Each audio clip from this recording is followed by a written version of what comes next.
됐어? 자, 봅시다. 자, 지난 시간에 이어서 우리는 동아시아 각국에서 이루어지는 왕조 교체의 과정을 같이 한번 살펴볼 것이에요. 자, 베트남 봅시다. 베트남에서 몽골의 침략을 격퇴한 왕조 무슨 왕조였죠? 대월의 쩐 왕조였어, 그지? 대월의 쩐 왕조였습니다. 쩐흥 다오 장군의 활약 이런 거 배운 기억나지, 그지? 네. 네.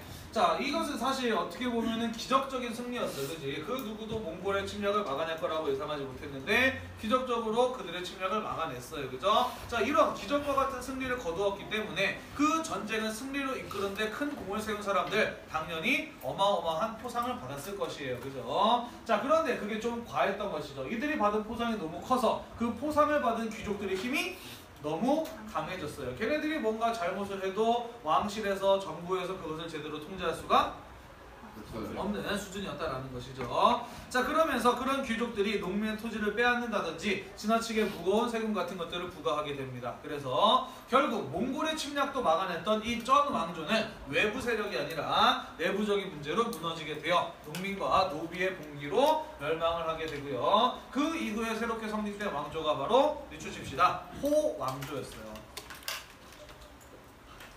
자, 그런데 이때 밑줄칩시다. 명나라가 베트남을 침략하게 됩니다. 쩐 왕조가 무너지고 호 왕조가 세워지는 이 베트남의 혼란한 상황, 이때가 베트남을 정복하기에 절호의 기회라고 여겼던 것이죠. 자, 그래서 명나라가 쳐들어와서 호 왕조 불과 7, 8년 만에 멸망을 하고 말았어요. 그리고 명나라는 베트남을 직접 지배하려고 시도를 하는데 베트남 사람들이 어떤 사람들입니까?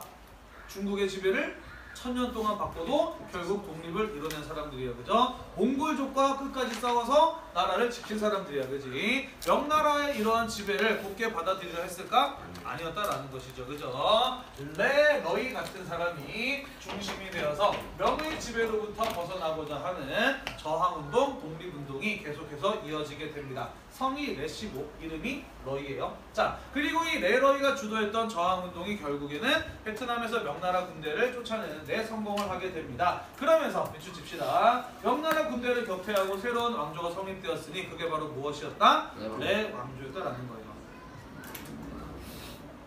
15세기 초에서 18세기 말까지 존재했던 베트남에 꽤나 오래 있었던 왕조가 되겠습니다. 자, 그래서 중국에서는 원명의 교체, 한반도에서는 고려조선의 교체가 있었던 상황에서 조금 더 뒤로 가면 베트남에서도 쩐에서 호에서 레로 연속적인 왕조의 교체가 이루어졌던 시기가 왔었다라는 것이에요. 자, 그 다음 유구 또는 유큐 밑줄 치도록 합시다. 들어봤나요? 유구라고? 못 들어봤나요? 그 오키나와는 들어봤나요? 네. 들어봤죠, 그죠? 자, 오늘날 오키나와라고 불리는 지역, 거기가 바로 유구라고 하는 지역이에요. 자, 거기 보면은 선생님이 오른쪽에 지도를 넣어놨는데 지도 보이나요?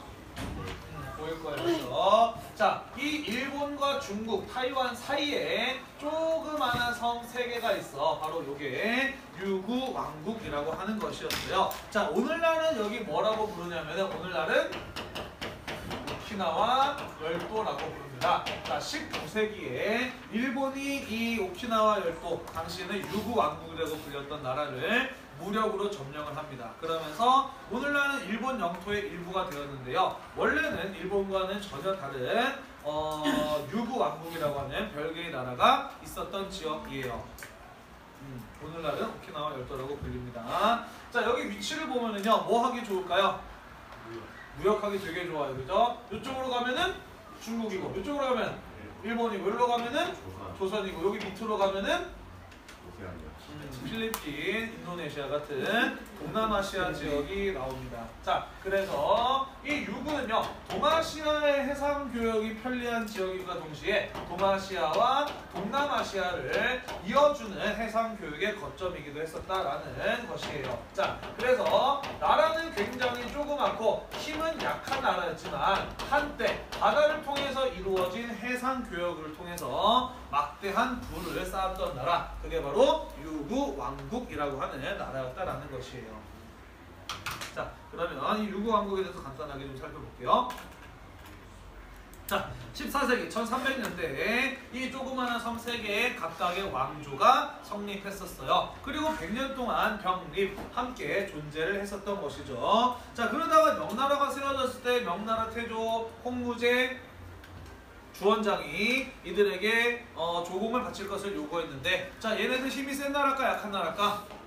무지무지 약한 나라예요. 그죠? 약한 나라가 살아남기 위한 방법은요, 잘 보이고 시키는 대로 하는 거예요. 그죠? 자, 그래서 그 요구를 받아들여서 세 왕조 모두 사신을 파견하면서 명나라와 교류를 했고요. 나중에 가운데 있는 섬인 중부의 중사만국이 삼국을 통일하면서 새로운 나라가 세워졌으니 밑줄 칩시다. 그것이 바로 류큐 왕국이라고 하는 것이고, 수도는 슈리라고 하는 지역이었다라는 것이에요.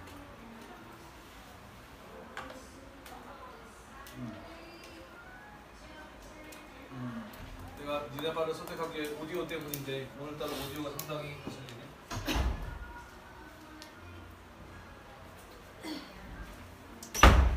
그래요. 영상 보여줄 게 있는데 안 가져왔네. 다음 시간에 영상 하나 보여드릴게요. 이번 시간에 배운 내용과 관련해서. 자, 그래서 우리는 뭘 살펴봤냐면요, 동아시아 각국이 원명 교체기 즈음을 해서 한국과 일본과 베트남 대부분 지역에서 연속적으로 왕조의 교체가 이루어진 걸 배웠어요. 따라서 나라가 다 바뀌었는데 그냥 나라가 단순히 바뀐 것이 아니라 나라의 성격도 상당히 많이 바뀌었어. 그지? 원이라는 유목국가에서 명이라고 하는 한족 유교국가로, 고려라는 불교국가에서 조선이라고 하는 성리학국가로 바뀌었어요. 그죠? 자, 이렇듯이 국가의 성격도 바뀌었고 나라도 전부 다 바뀌어버렸기 때문에 그 이전의 동아시아와는 전혀 다른 국가 간의 교류, 국제 질서가 나타나게 되었다라는 것이에요. 자, 그러면 어떠한 국제 질서와 국제 교류가 나타나게 되었는지 같이 한번 살펴보도록 합시다. 자, 국제질서의 재편이에요. 왜 국제질서가 다시 편성되었느냐? 방금 이야기한 것처럼 유목국가였던 원나라가 멸망을 하고 유교국가인 명나라, 성리학국가인 조선이 세워졌기 때문이다라는 것입니다. 자, 명나라는 주변 국가들한테 무엇을 요구했느냐? 밑주십시다. 뭘 요구했어요? 조공을 요구했어. 그지? 자, 이것 자체가 이미 시대가 바뀌었음을 보여주는 거예요. 원나라, 몽골족이 다른 나라한테 조공 요구했나요? 아니었어. 걔네들은 뭐 했어? 그냥 쳐들어가서 정복하고 약탈하고 지배했죠. 그죠? 유목민족은 직접 지배, 직접 침략, 직접 약탈을 선호한다고. 자, 하지만 이거는 중화 스타일로 얘기하자면 오랑캐들이나 하는 짓이에요. 그죠? 자, 기존의 한족 국가들은 주변 국가들과의 관계에서 무엇을 통해서 국제질서를 주도하려고 했나요? 조공과 책봉의 관계를 통해서 국제질서를 주도하려고 했어. 그지? 이것 자체가 벌써 국제질서의 모습이 바뀌는 것을 잘 보여주는 사례라는 것이죠.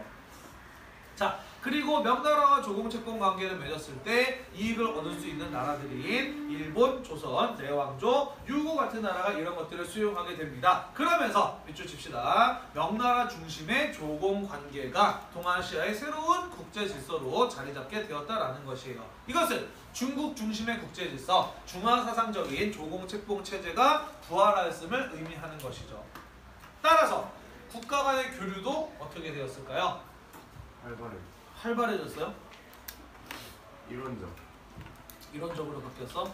비슷해요. 자, 봅시다. 몽골족들의 경우에는요, 그들이 정복한 지역에서 자신들만의 문화와 종교를 강요했나요? 아니었어. 그지? 어떤 종교를 믿건 어떤 문화를 갖건 크게 관여하지 않았어. 그지?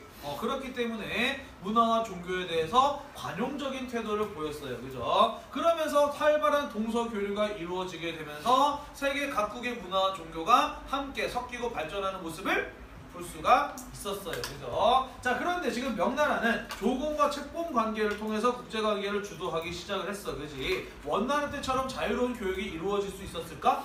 반대로 얘기해보자면 조공과 책봉 관계를 맺지 않은 나라가 명나라랑 교류할 수 있었을까? 그렇지 않았다라는 거예요. 그죠? 오직 조공과 책봉 관계를 맺은 나라들만이 중국과 교류를 할 수가 있었고, 조공과 책봉의 형식을 통해서만 중국과 교류를 할 수가 있었다라는 것이에요. 이해되나요? 자, 그러니까 이전처럼 다양한 문화들이 함께 어울리고 섞이는 모습을 볼 수 있었을까? 없었을까? 없었다는 거예요. 그죠? 밑줄 칩시다. 명나라는 조공과 회사, 담례이 형식의 교류만을 허용하였기 때문에 조공 질서가 형성이 되면서 또 몇 줄 칠게요. 동서 교류의 양과 질이 크게 떨어졌고 문화의 다양성과 통합성 또한 약화되었다라고 볼 수가 있는 겁니다. 자, 여기에는 하나의 더 영향을 추가해 볼 필요가 있겠네요. 거기 조공과 회사 형식의 교류만을 허용하였다 옆에다가 플러스 뭐라고 쓰냐?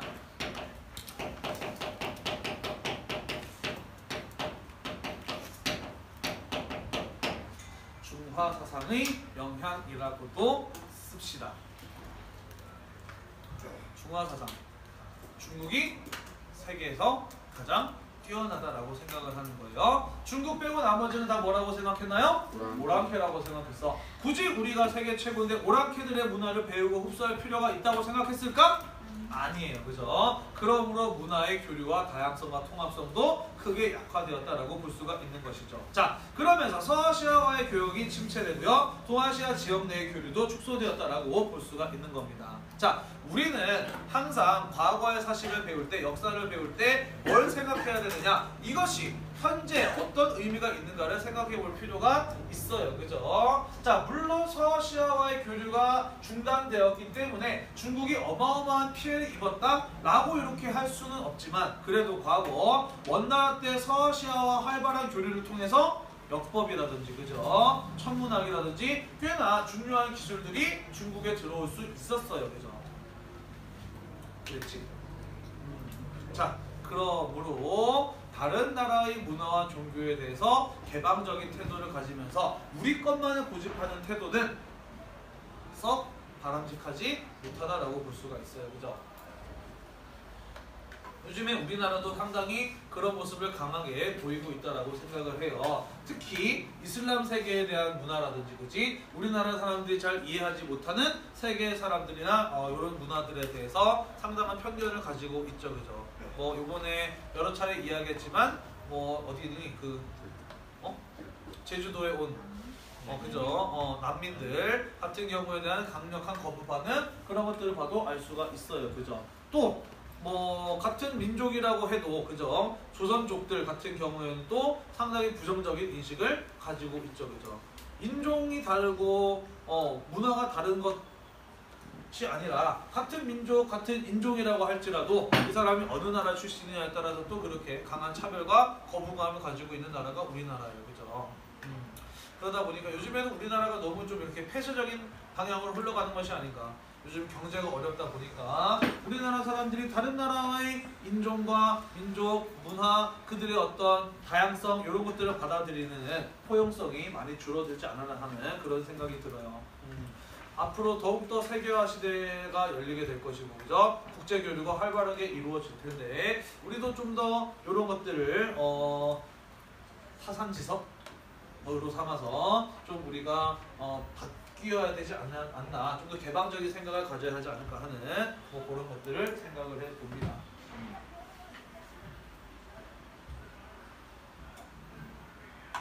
1학년에 베트남에서 온 학생이 있었는데 전학을 갔다는 얘기를 들은 것 같은데 나중에 걔가 동아시아사를 배우게 되었을 때 참 걔한테 여러 가지 좀 도움을 받아야 되겠다라고 생각을 하고 있었는데 그렇게 됐네요. 네, 아무튼 넘어가도록 합시다. 자, 그 다음 동아시아 지역의 교류로 가보도록 할게요. 원래 이게 수업 4교시 했어야 되는데 5교시로 옮겨지다 보니까 밥 먹고 나서 되게 많이 졸리는구나. 그래요. 자, 정신들 차려봅시다.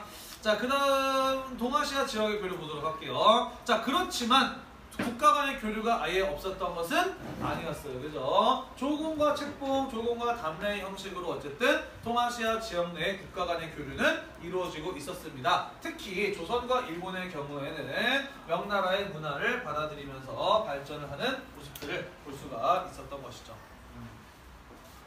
내가 수업 안 듣는 애는 굳이 안 깨워. 수업 들으라고 깨워줄 거야. 되게 고맙지?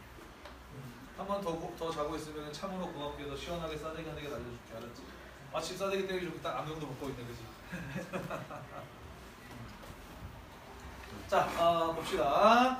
특히 명나라 때는 인쇄술이 발달하였기 때문에 책이 대량으로 출판이 되었고요. 주변 국가에서의 서적 수입도 상당히 활발하게 이루어졌었습니다. 조선 같은 경우에는요, 명나라로부터 경서, 유교 경전이라든지 유명한 학자들의 문집 이런 것들을 많이 구입했는데, 자, 이런 것들을 구입하는 거 개인이 사들인 거예요? 국가가 사들인 거예요? 그렇죠. 조공과 담례 형식이니까 국가가 구입을 한 거야. 그지? 당연히 국가에 소속되어 있는 학자들한테 그 책들이 돌아가게 되겠죠. 그죠? 누구한테? 조선시대 국가에서 만든 학문 연구기관 뭐였어요? 집현전이죠. 그죠? 집현전 학자들이 이런 책들을 받아들여서 연구를 했고요. 그런 연구 성과들이 이후에 훈민정음 같은 것들이 창제되는데 영향을 주기도 하였었다라는 것이에요.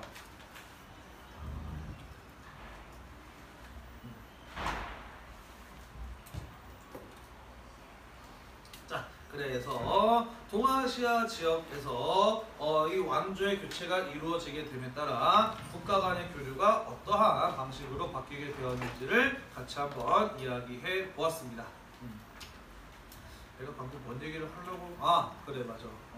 머리가 길다 보니까 그 유튜브에 영상 올릴 때 썸네일들을 쭉 보다 보니까 먼저 다양한 포즈들이 나와 있는데 그 썸네일들 중에서 제일 많은 자세가 뭘 거 같니?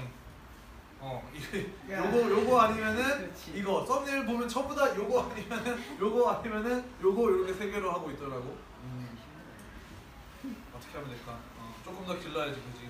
조금 더 길면 나중에는 이러고 있지 않을까, 그지? 지금 이러고 있지, 그지? 자, 넘어갑시다. 명나라의 힘참으로 가보도록 할게요. 그 4반에서 5반이지. 5반은 걔 이름 뭐였지? 이런 생각 정하연인가? 걔는 내가 이렇게 머리 넘길 때마다 빵 터져가지고 되게 부끄러웠었는데. 자, 첫 번째 명의 빈칸에 들어갈 말 그거 뭐냐면요, 명락제예요. 자, 이 사람 중요합니다. 명나라에서 시험 문제가 나온다면 이 영락제에 대한 문제는 반드시 나와요. 왜냐면 이 사람은 참으로 많은 일들을 했고요. 또 이 사람하고 연결된 개념들이 굉장히 많기 때문이에요. 지난 시간에 이야기했지, 그지? 조선의 태종 이방원을 책봉해준 사람이 바로 영락제였어요. 그죠? 그리고 와시카가 유시미츠를 일본국 왕으로 책봉해준 사람도 바로 이 영락제였어요. 그죠? 방금 우리 배웠었죠? 쩌강조가 망하고 호황조가 세워졌었는데 명예침략으로 호황조가 망했어. 그 호황조를 멸망시킨 사람도 역시 이 영락제였어요. 그래서 국제적으로도 굉장히 연관시킬 키워드들이 많으니까 잘 알아두도록 합시다. 자, 이 영락제에 대해서 조금 몇 가지 이야기를 해보도록 할게요. 자, 명나라 세운 사람의 이름 무엇이었지? 명나라 세운 사람? 주원장, 명태조, 홍무제였어요. 그죠? 자, 이 사람이 죽고 난 다음에 두 번째 황제가 된 사람이 누구였었냐면 바로 건문제였었는데, 자, 이 건문제는 주원장의 아들이 아니라 첫째 아들이었어. 다시 말해서 장손이었다라는 것이지. 주원장의 첫째 아들은 주원장보다 일찍 죽었어요. 자, 그런데 유교적 유교 질서에 따르자면은 첫째 아들이 죽었을 때 둘째 아들이 그 뒤로 있는 것이 아니라 첫째 아들이 있는 것이 바람직한 순서야. 이게 이제 종법제라고 하는 거거든. 이렇게 생각하면 돼요. 주나라의 봉건제 때 왕이 죽으면은 그 다음 첫째 아들이 왕을 이어받고 둘째 아들부터는 제후가 되잖아, 그렇지? 그 다음에 왕의 자리는 첫째 아들도 이어받잖아요, 그죠? 이게 이제 유교적인 유교 질서에 따른 것이거든요. 아이고, 재밌어. 자, 그리고 이 영락제 같은 경우에는 주원장의 넷째 아들이었어요. 사남이었어. 자, 주원장이 수도로 정한 곳, 명나라의 첫 번째 수도 어디였죠? 안징이었죠, 그죠? 안징이었어요. 자, 그리고 이 영락제 같은 경우에는 원래 뭐였었느냐? 자, 베이징을 다스리는 사람으로 임명되었었어. 왜냐면은 베이징 바로 위에는 뭐가 있냐면은 만리장성이 있고 그 바로 위에는 아직까지 몽골족들이 자리 잡고 있거든. 그리고 이 영락제 같은 경우에는 주원장의 아들들 가운데 군사적 재능이 굉장히 뛰어난 아들이었어. 그래서 네가 군사적 재능이 뛰어나니까 여기 베이징에 가가지고 몽골족이 언제 쳐들어올지 모르니 그거에 대해서 미리 네가 대비를 해라. 베이징을 잘 지켜라 라는 그런 역할이 주어졌던 것이죠. 이해되나요? 자, 그래서 원래 베이징의 제후왕으로 임명되었던 사람이 바로 넷째 아들 영락제였던 것이에요. 자, 그런데 주원장의 첫째 아들인 검문제가 2대 황제로 자리에 올랐어요. 그런데 나이가 어리겠죠, 그죠? 자, 그러면서 황제 역할을 제대로 하지 못합니다. 뿐만 아니라 이 영락제에게는 베이징에 몽골의 군대를 막아내기 위한 강력한 병력을 소유하고 있었던 것이죠. 자, 그래서 영락제가 어떻게 했을까요? 그렇죠. 베이징에 있었던 자신의 군대를 데리고 난징으로 쳐들어옵니다. 그래서 자기의 조카죠. 조카인 검문제를 제거하고 자신이 황제 자리에 올랐으니 그가 바로 3대 황제였던 영락제라고 하는 인물이었다라는 것이에요. 자, 지난 시간에 이야기했죠. 왜 조선의 태종 이방원을 왕으로 책봉해줬다 그랬니? 자기도 반란을 통해서 황제가 된 사람이기 때문에 누군가로부터 인정을 받을 필요가 있었어. 그지? 태종 이방원도 왕자의 날을 통해서 왕이 된 사람이기 때문에 인정받을 필요가 있었어요. 그죠? 그러한 서로의 이해관계가 일치했기 때문에 조공과 책봉을 통해서 그죠? 서로가 인정해 준 것이에요. 그죠? 당신을 황제로 임명합니다. 땡큐. 나도 너 조선왕으로 인정. 이렇게 된 거겠죠. 자, 그래서 영락제가 황제가 된 다음에 이런 일들이 벌어지게 됩니다. 자, 애당초 명태조 홍무제가 명나라의 수도를 난징으로 정한 까닭은 무엇이었어요? 거기가 자기의 고향이고 자기를 지지하는 사람들이 가장 많은 자신의 세력 기반이기 때문에 난징을 명나라의 수도로 정했어요. 그죠? 왜? 난징이 가장 자신의 황제로서의 권력을 발휘하기 좋은 곳이잖아. 그치? 자, 그렇다면 이 영락제가 황제가 된 다음에는 수도를 어디로 옮겼을까요? 그렇죠. 난징에서 베이징으로 수도를 옮기게 되었겠죠. 그죠? 영상을 찍혀야 돼. 그거 어때? 신고해, 고발해. 내가 경찰서 갈게. 진짜요? 합의금 줄게. 신고해.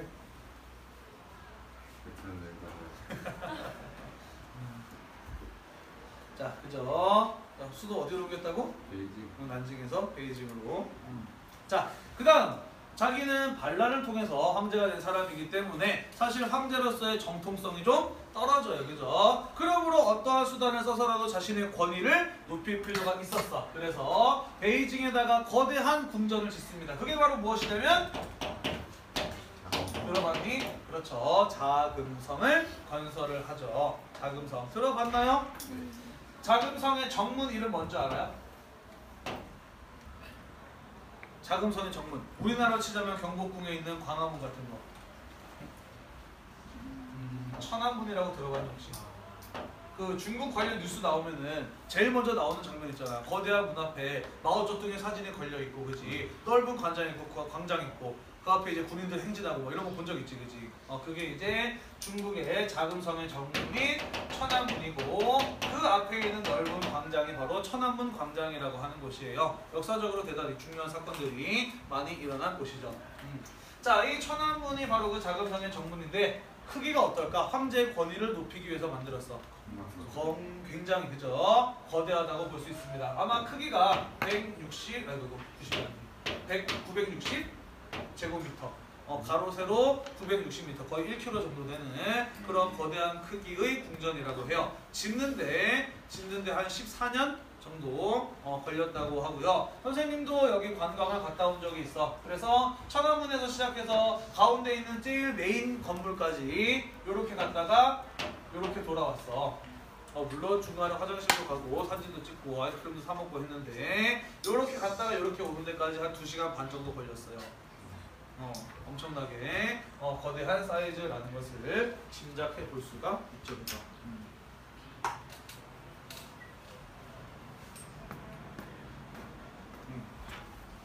자, 그리고 이 영락제는 밑줄 칩시다. 몽골과 같은 대제국의 부활을 시도했던 사람이에요.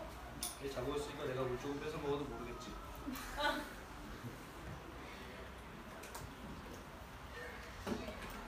그동이 아니야? 자, 영락제 왕자 시절부터 군사적 재능이 뛰어난 사람이었다라고 이야기를 했어요. 그죠? 자, 그래서 이 사람은 과거 몽골 제국처럼 유목 세계와 농경의 세계를 동시에 지배하는 거대한 나라의 황제가 되고 싶다라는 목표를 가지고 있었어. 이 사람의 롤 모델 누구처럼 되고 싶었느냐? 쿠빌라이 칸처럼 되고 싶었던 사람이에요. 쿠빌라이가 남송을 정복하잖아.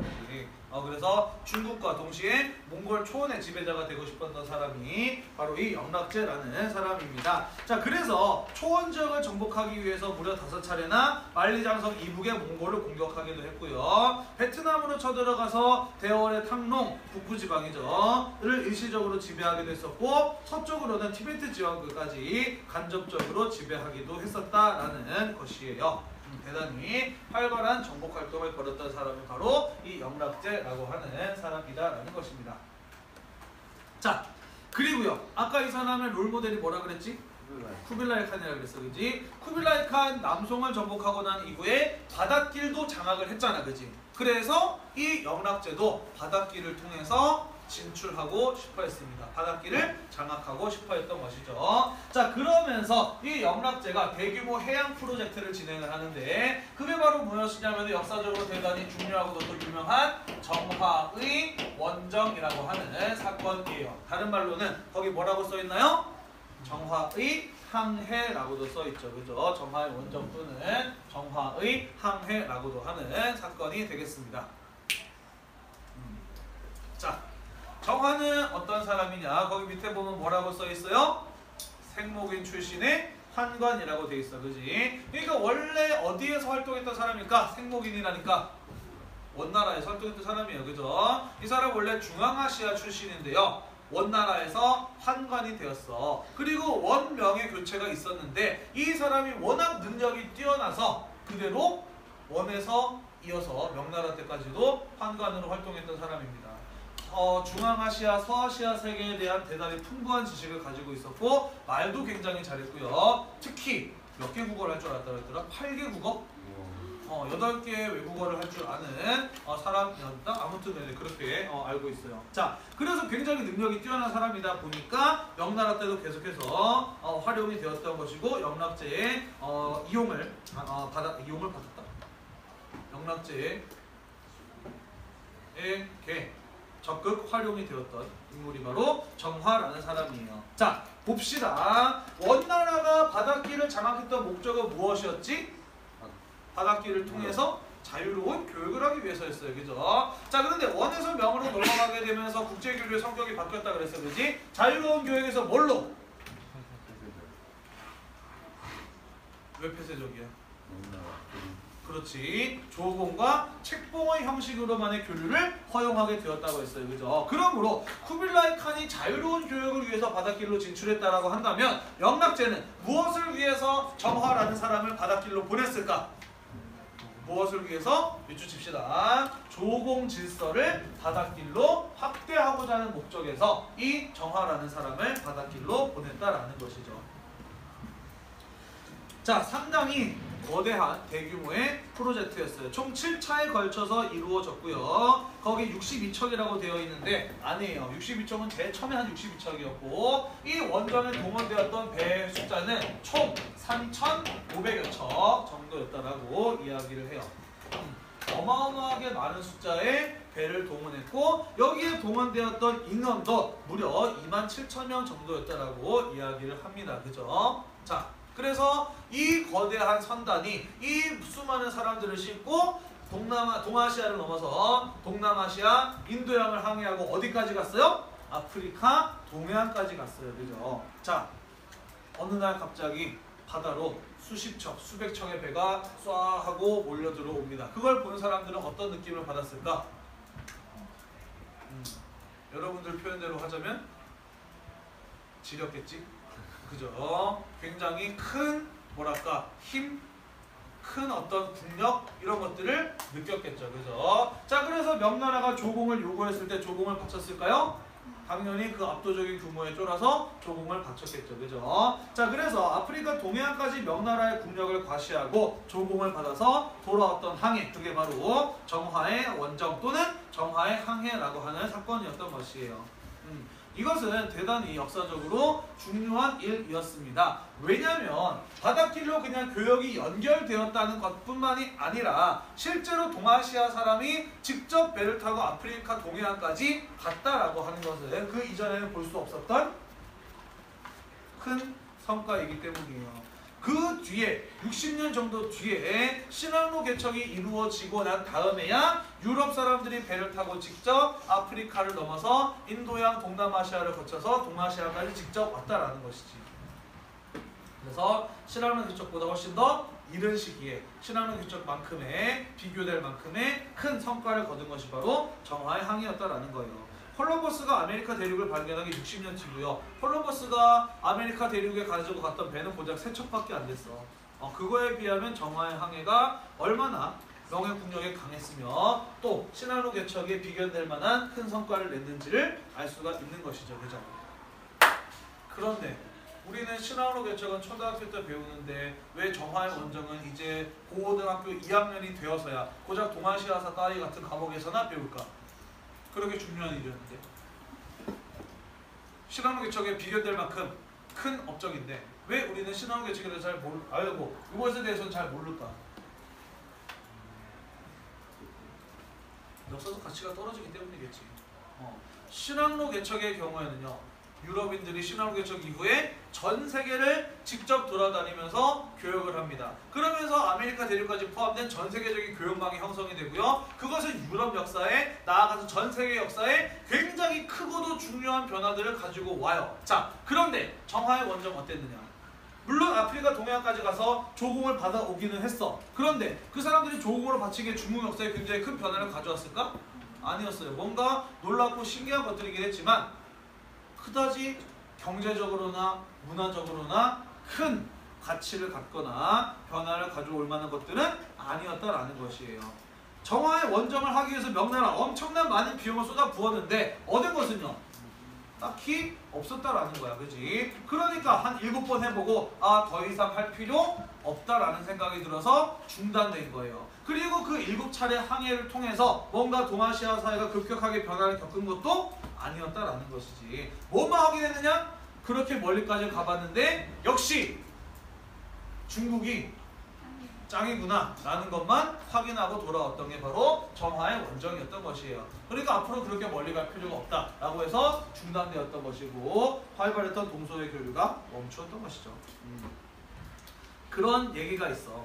그 영락제가 자기 조카를 죽이고 황제의 자리에 올랐잖아요. 그죠? 그런데 난징을 샅샅이 뒤졌는데 마지막까지 건문제를 발견하지 못했어. 건문제의 시체도 찾지 못했어요. 그래서 영락제는 죽었는가 보다 하고서는 그냥 황제가 되긴 했지만 황제하는 내내 어땠을까? 그놈이 갑자기 나타나지 않을까 하는 그런 불안감을 가졌던 거야. 그래서 이 정화의 원정은 사실은 건문제나 혹은 건문제의 시체를 찾기 위해서 벌였던 원정이라는 그런 어떤 가설이 있기도 해요.